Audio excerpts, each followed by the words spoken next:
Sejumlah ibu rumah tangga di Cilincing, Jakarta Utara mencurahkan isi hatinya pada Menteri Komunikasi dan Digital, Mutia Hafid, mengenai judi online yang kini menjadi petaka di keluarganya.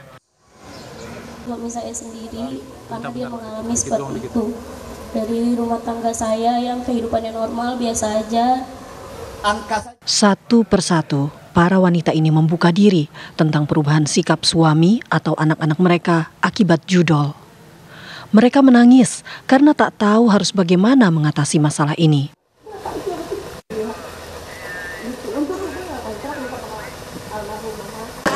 Pusat Pelaporan Analisis Transaksi Keuangan (PPATK) menyebut bahwa transaksi judol di Cilincing tertinggi di Jakarta. Mutia meminta maaf pada masyarakat, apalagi di kementeriannya ada sejumlah anak buahnya yang justru melindungi bandar judi online.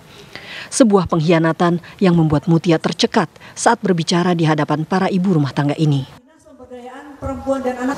Karena itu saya ingin mengajak ibu-ibu semua. Kalau di Kemkom Digi aja alatnya terbatas. Itu pun seperti yang mungkin ibu bapak lihat kemarin. Saya juga minta maaf ibu bapak bahwa dari kantor kami kemudian ada yang terlibat. Sedihnya luar biasa. Karena saya seperti ibunya dari kantor itu.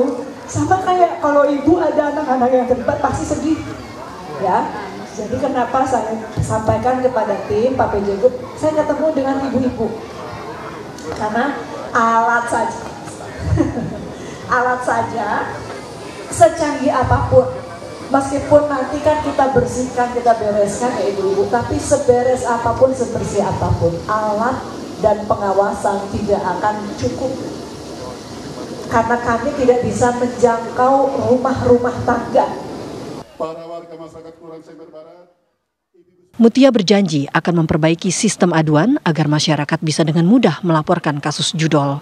Kemkom Digi juga akan bekerja sama dengan pemerintah provinsi untuk mengatasi masalah judi online dan pinjaman online yang menurut Mutia sudah menjadi wabah.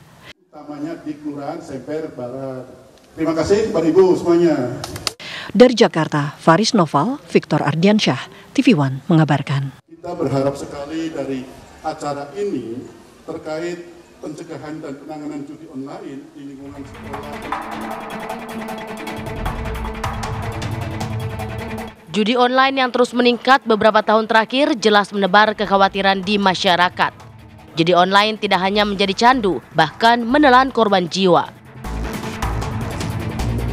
Kementerian Komunikasi dan Digital bekerja sama dengan Otoritas Jasa Keuangan (OJK) untuk memberantas judi online di Indonesia.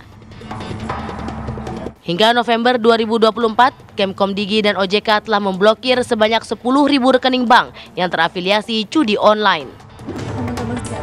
Dalam pertemuannya dengan OJK, Menkom Digi Mutia Hafid menyampaikan bahwa pemerintah terus memantau aktivitas keuangan ilegal, khususnya yang berkaitan dengan judi online. Tidak sampai di situ, untuk memberantas judol, Menkom Digi juga bertemu dengan Jaksa Agung ST Burhanuddin membahas komitmen penanganan judi online. Dengan semakin menjamurnya fenomena judi online, pemberantasan judol sampai ke akar-akarnya menjadi salah satu hal yang paling dinanti oleh masyarakat. Tim TV One mengabarkan.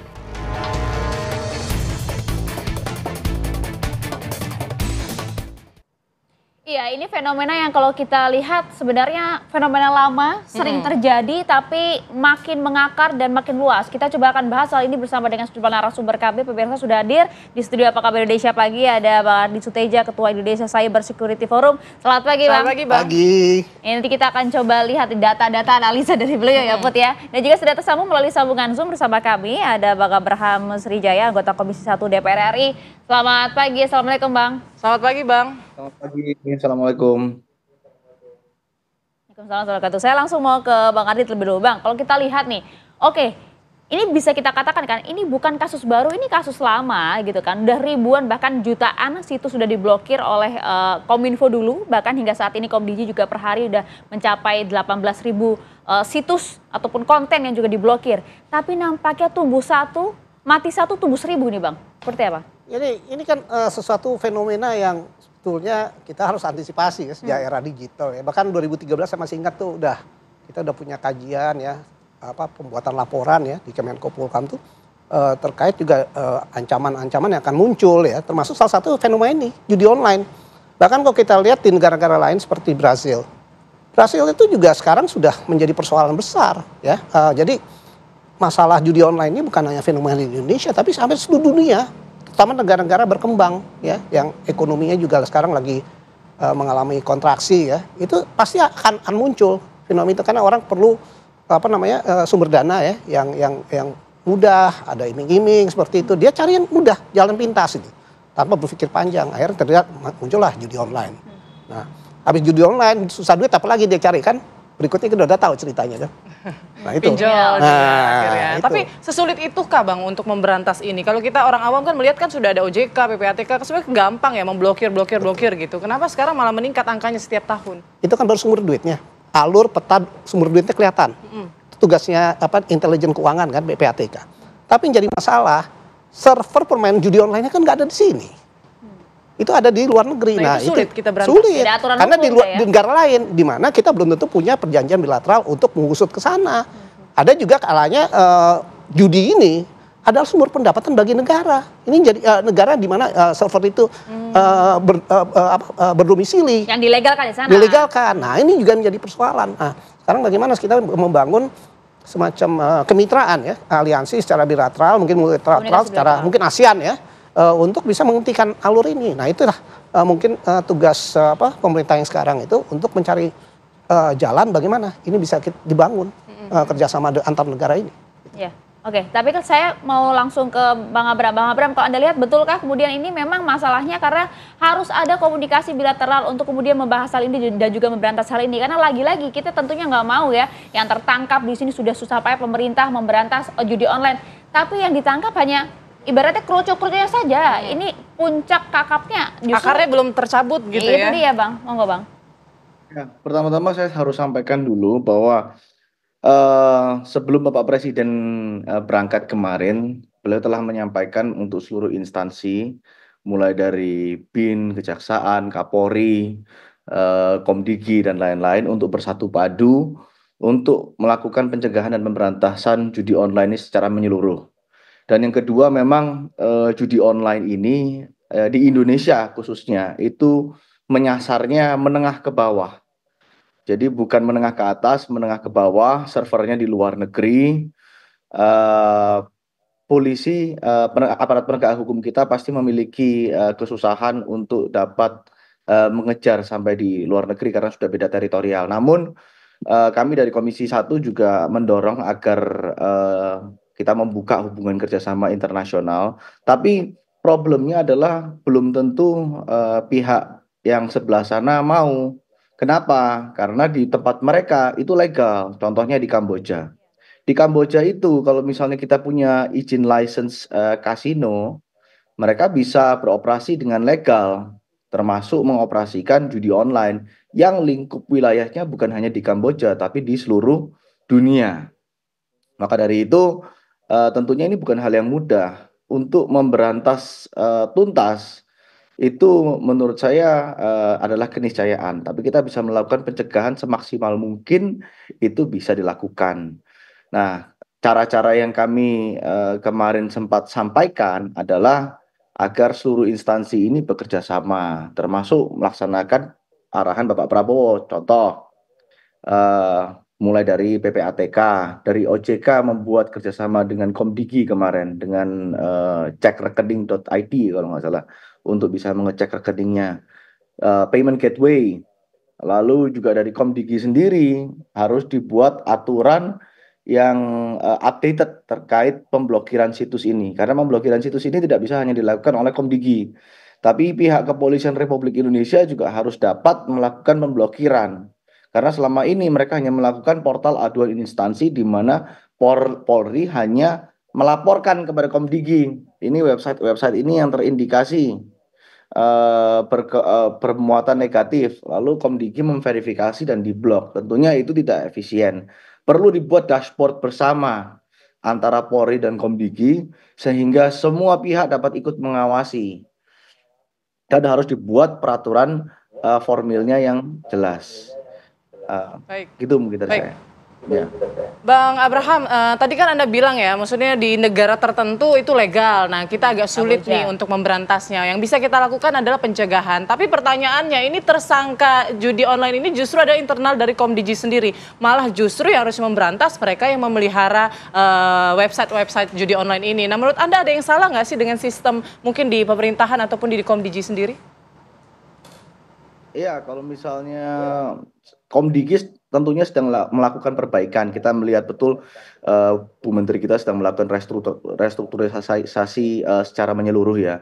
Namun memang menurut saya sebelum dipegang Bu Menteri ini ada banyak kesalahan secara struktural maupun secara formilnya.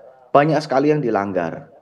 Ya, bukan hanya terkait dengan tes seleksi anggotanya, namun juga tata caranya juga ngawur, tata cara pemblokiran situs. Misalnya contoh yang dikatakan tenaga ahli yang orang luar dapat melakukan pemblokiran, ini tentunya sudah melanggar ya, tentunya sudah salah. Nah, perlu ditarik tahu pada pihak kepolisian perlu mencari tahu, kan di situ disebutkan ada kantor satelit, kantor di luar Kemenkominfo ya. Saya sebutkan Kemenkominfo karena dulu Kemenkominfo ada kantor satelit namanya. Kantor satelit ini siapa yang buat, siapa yang mendanai, isinya siapa saja, apakah ada sipil di situ. Nah, juga perlu dicek. Ini data ini dari Kemenkominfo berangkat ke kantor satelit ini melalui apa? Karena ini kan mobile. Ya kan, dikirim melalui apa? Apakah melalui portal WhatsApp atau melalui Telegram atau melalui email? Itu akan ketahuan. Terus setelah di kantor satelit, apakah pemblokirannya di kantor satelit atau pemblokirannya dikembalikan ke Kemenkominfo lagi? Kalau dikembalikan ke Kemenkominfo lagi, berarti yang blokir Direktur Jenderal, Dirjen, atau Direktur Pencegahan. Nggak mungkin Direktur Pencegahan sama Dirjen Aptika ini nggak tahu.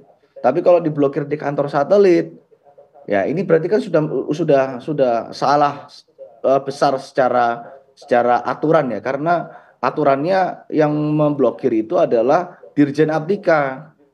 Nah, ini yang perlu diusut tuntas. Kita harus mencari siapa intelektual dadernya, siapa ini otak di belakangnya, hingga bisa beroperasi begitu bebas di sini.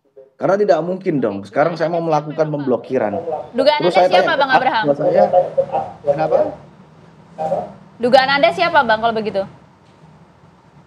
Dugaan saya adalah, ini dugaan saya yang terlibat ya. Saya bilang terlibat itu dalam berarti tentunya ada presumption of innocence. Saya nggak bisa mengatakan oh ya dia bersalah. Yang terlibat yang harus diperiksa itu mulai dari Direktur Pencegahan ke atas itu harus diperiksa semua. Kenapa? Direktur Pencegahan, Dirjen Aptika, berikut mantan Menkominfo juga harus diperiksa. Terlepas dia salah atau nggak salah, itu wajib diperiksa. Kenapa? Karena untuk memberikan keterangan yang sebenar-benarnya, untuk memberikan penjelasan bagaimana struktur yang benar di Menkominfo ini harus dijelaskan. Juga harus dijelaskan juga SOP-nya bagaimana gitu loh. Karena nggak bisa mengatakan anak buah doang yang diperiksa, nggak bisa. Tenaga ahli yang ditangkap itu tenaga ahli menteri. Jadi itu menterinya juga harus diperiksa. Ya, sampai di sana dulu, Bang Abraham. Oke, nanti saya ingin ke Bang Ardi. Apakah betul seperti yang disampaikan? Tata cara pemblokiran situsnya pada era kepemimpinan menteri sebelumnya ngawur. Dijawabnya nanti ya, Bang. Sesaat lagi saja dah. Yang responsif terhadap perkembangan teknologi. Kami apresiasi juga kerjasama yang sudah dilakukan dalam upaya menciptakan ekosistem keuangan digital yang aman, stabil, terpercaya bagi seluruh masyarakat Indonesia. Di antaranya pemblokiran 10.000 Pak ya, terakhirnya 10.000 rekening bank yang terafiliasi dengan judi online. Kami ingin mengingatkan, dengan perkuatan kerjasama seperti ini, semua rekening dapat dipantau.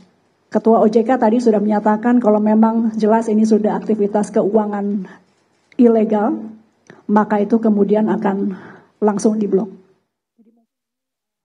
Iya, Kementerian Komdigi saat ini sudah bekerjasama dengan OJK bahkan juga dengan Kejagung. Tapi tadi Abraham sampaikan DPR Komisi 1 bahwa ini bahkan sejak awal ini tata cara pengelolaan pemblokirannya pun udah ngawur gitu Bang. Ada kemudian kantor satelit di luar gedung kementerian. Ya jadi ini juga saya terus terang aja adanya kantor di luar Kominfo ini aja kita terkejut kok bisa gitu kan. Karena itu seharusnya tidak ada yang kayak gitu harus dilakukan di dalam kementerian. Nah ini ada luar ini kan juga suatu boleh dikatakan suatu hal yang boleh dikatakan suatu pelanggaran serius ya, bahkan sudah ada penyalahgunaan sarana prasarana milik negara ya, yang kalau dulu zaman dulu ada subversi dianggap itu subversi pengkhianatan ya, tapi ya itu masih dianggap sebagai suatu tindak pidana biasa. Tapi ini saya lihat udah luar biasa. Ada yang kantor di luar, terus jual beli data segala macam. Ini kan masalah yang seharusnya terdeteksi lebih awal, tapi tidak terdeteksi selama ini. Ya. Nah, dulu jadi kan artinya sangat rapi kan kerjaan. Dulu alasannya karena WFH pandemi, kemudian nggak ada alasan. mereka bekerja di rumah dikasih akses gitu. Saya rasa itu bukan alasan. Ya kalau misalnya sistemnya seperti WFH di kantor saya juga kita masih bisa lihat karyawan ngapain kok.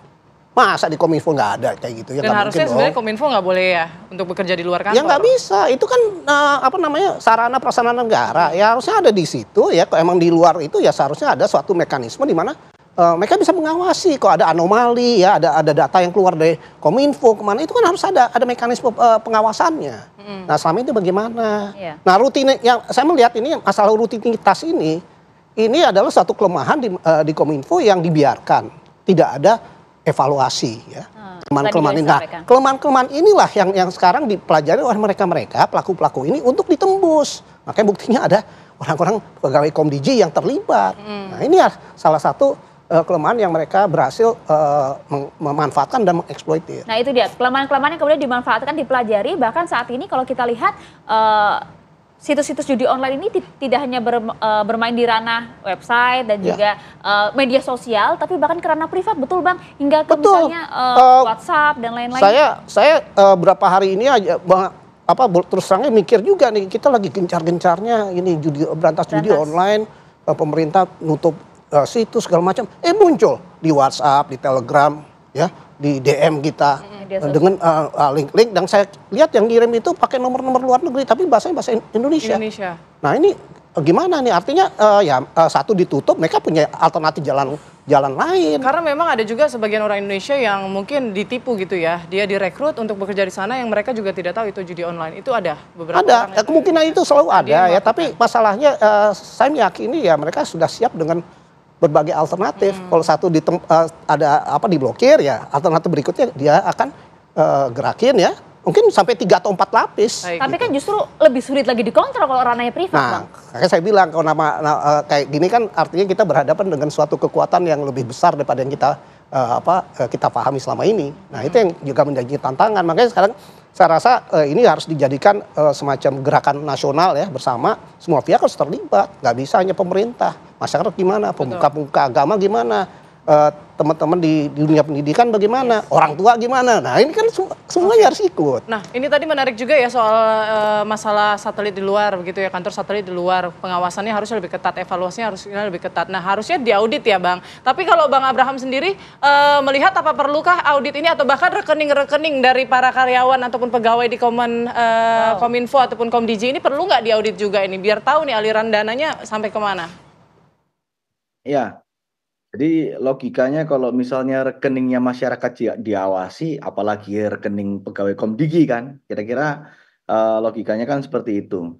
Namun kami dari Komisi 1 mensupport full apapun yang dilakukan Komdigi sekarang, karena kita melihat Bu Menteri kita betul-betul berkomitmen. Bahkan kemarin beberapa hari yang lalu saya bertemu dengan Bu Menteri mengatakan beliau akan membuka luang selebar-lebarnya agar Komdigi dapat diperiksa secara menyeluruh.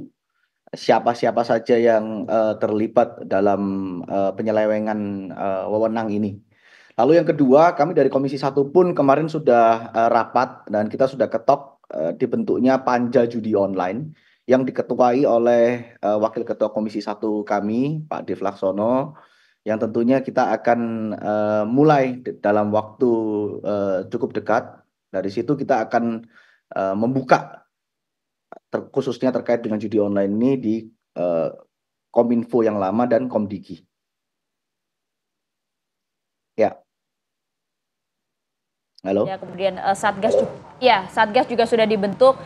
Tapi kan saat ini itu tadi permasalahan baru muncul bahwa mereka ini menyasarnya sudah bukan ranah terbuka seperti media sosial dan juga website lain-lain, tapi sudah ke ranah privat yang justru tentu pengawasannya harus lebih ketat lagi nih.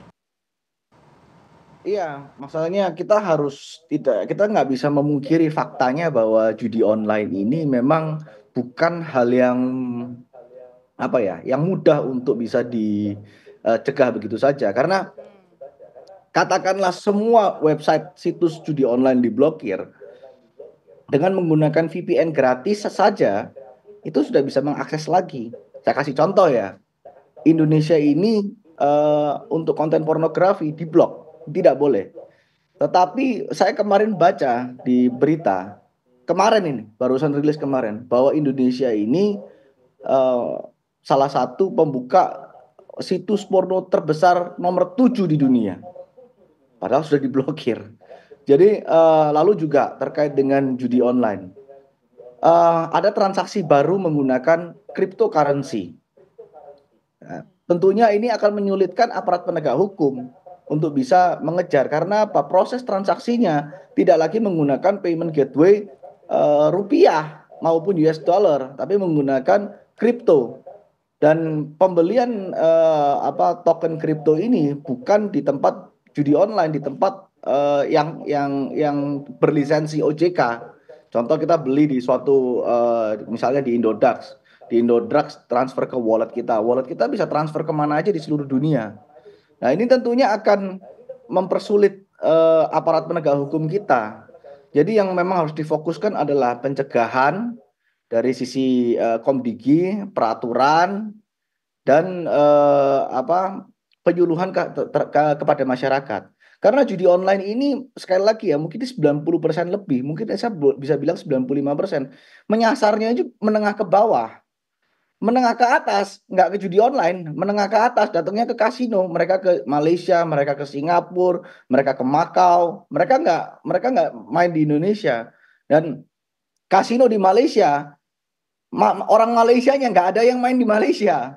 Karena apa? Kasino di Malaysia, warga negara Malaysia tidak boleh masuk kasino. Yang masuk ke kasino Malaysia, orang-orang Indonesia. Sama dengan Singapura. Kita di Singapura, mau masuk ke kasino orang Singapura, itu sekali masuk 3 juta rupiah sampai 5 juta rupiah. Orang Singapura nggak mau masuk. Yang masuk ke kasino Singapura siapa? Orang Indonesia. Jadi sekali lagi, ini perlu menjadi harus ada research terkait dengan hal ini, harus ada penelitian terkait dengan hal ini. Pemain terbesar di Asia Tenggara untuk kasino di Malaysia dan di Singapura itu orang Indonesia. Nah, jadi mungkin perlu penyuluhan yang lebih dalam lah.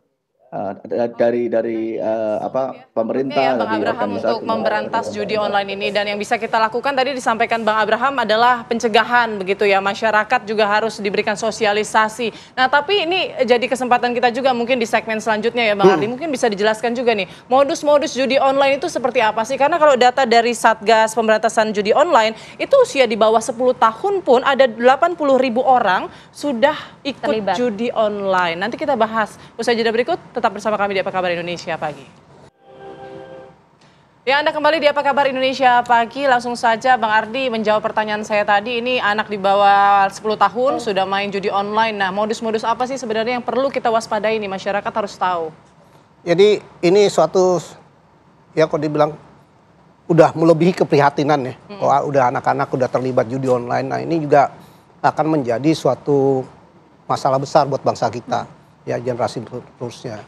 Nah, ini juga modus-modus penjeratan ya dari usia dini ya. Ini kan memang suatu hal yang klasik ya.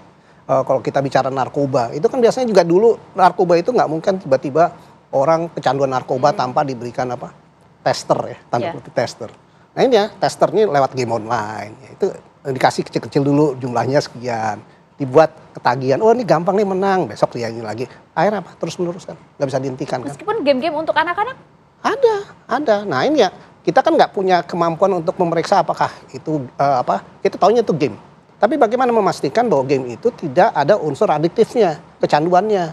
Itu gimana? Kita kan belum punya mekanisme untuk. Tapi disebut judi online apakah karena ada transaksi antara kita dengan pemain lain, atau hanya sekedar ya biasa kan beli game, misalnya beli nyawa, beli skin mungkin untuk jadi unsur kompetisi ya, itu kan memicu adrenalin ya. Istilahnya orang tuh di dalam ada cairan yang membuat kita, wah ini gue harus menang gitu, ya, dorongan seperti itu. Nah itulah yang memicu. Nah urusan apakah dia transisi uangnya itu bisa dikamuflase dengan berbagai cara. Dia beli paket starter pack apa gimana ya, itu bisa juga menjadi unsur adiktifnya itu yang ingin kemudian itu yang ingin dirangsang itu ada unsur adiktifnya itu. Nah itu bertahap ya, itu biasa begitu. Dan ini klasik ya, saya ngalamin proses memahami, pelajari proses ini ketika saya di Amerika terkait dengan narkoba. Saya nggak kebayang saya pulang di Indonesia juga meledak. Berarti bukan hanya pencegahan judolnya, tapi juga mungkin perbaiki psikologisnya. Betul, juga jadi kognitif ya, kita lihat dari aspek kognitif sejak dini pendidikan. Makanya saya bilang kemana ini peran teman-teman kita di dunia pendidikan, pemuka agama ya, pemuka masyarakat, ini kan masalahnya serius. Ya kita baru tahu ujungnya gede, transaksinya udah gede, pemainnya orang besar, orang dewasa. Bagaimana yang generasi penerusnya? Oh ini kalau dibiarkan, kita punya problem lebih besar lagi untuk berikutnya. Yang kita nggak pernah bayang gitu. Ini problem besar, artinya kita nanti akan seperti apa? Di DPR sudah akan ada panja, kemudian dari Komdigi juga sudah ada Satgas. Next apa ini? Ya, jadi pada dasarnya ya Komisi 1 ini mitra kerja kami adalah Komdigi. Yang sebetulnya di Komdigi ini tidak memiliki kewenangan untuk memberantas, hanya melakukan pencegahan. Namun pencegahan yang dilakukan Komdigi ini tidak dapat dilakukan sendirian, harus bekerja sama dengan instansi lain, dengan PPATK, OJK, khususnya dengan Polri. Mengapa? Karena pada dasarnya sebetulnya yang memiliki upaya paksa itu adalah Polri. Misalnya contoh yang selalu saya sebutkan adalah kemampuan untuk memblokir sesuatu itu kan kita mencabut hak seseorang. Kita menggunakan upaya paksa kalau di Polri itu dalam tahap penyidikan. Jadi saya berharap betul bahwa Komdigi ini dapat bekerja sama dengan Polri untuk menciptakan dashboard bersama agar pihak Polri juga dapat melakukan pemblokiran situs secara langsung tanpa harus melalui portal aduan instansi lagi. Mengapa? Karena perkembangan media sosial dan perkembangan teknologi ini sangat cepat terjadi. Dan bukan hanya situs judi online, namun konten SARA, konten porno, konten negatif lainnya itu harus dapat diblokir dengan cepat. Karena jangan sampai nanti ada pihak-pihak yang mencoba untuk mengadu domba kita, namun tidak dapat diatasi dengan baik, dengan cepat. Maka dari itu harus dibentuk dashboard bersama, semuanya harus punya. Mulai dari Polri, memberantas judi online ya Bang Abraham, dan kita juga tadi judi online fokusnya SARA dan juga pornografi juga menjadi fokus dari pemerintah juga untuk diberantas ya. Terima kasih banyak. Baik, terima kasih Bang Abraham. Bang Ardi, terima kasih sudah bergabung bersama kami di Apa Kabar Indonesia Pagi. Oke, pemirsa, itu tadi akhir diskusi kita di Apa Kabar Indonesia Pagi. Terima kasih atas kebersamaan Anda selama 2 jam terakhir. Saya Maria Segaf. Dan saya Putri Windasari pamit. Terima kasih. Sesaat lagi Anda akan menyaksikan kabar utama. Sampai jumpa.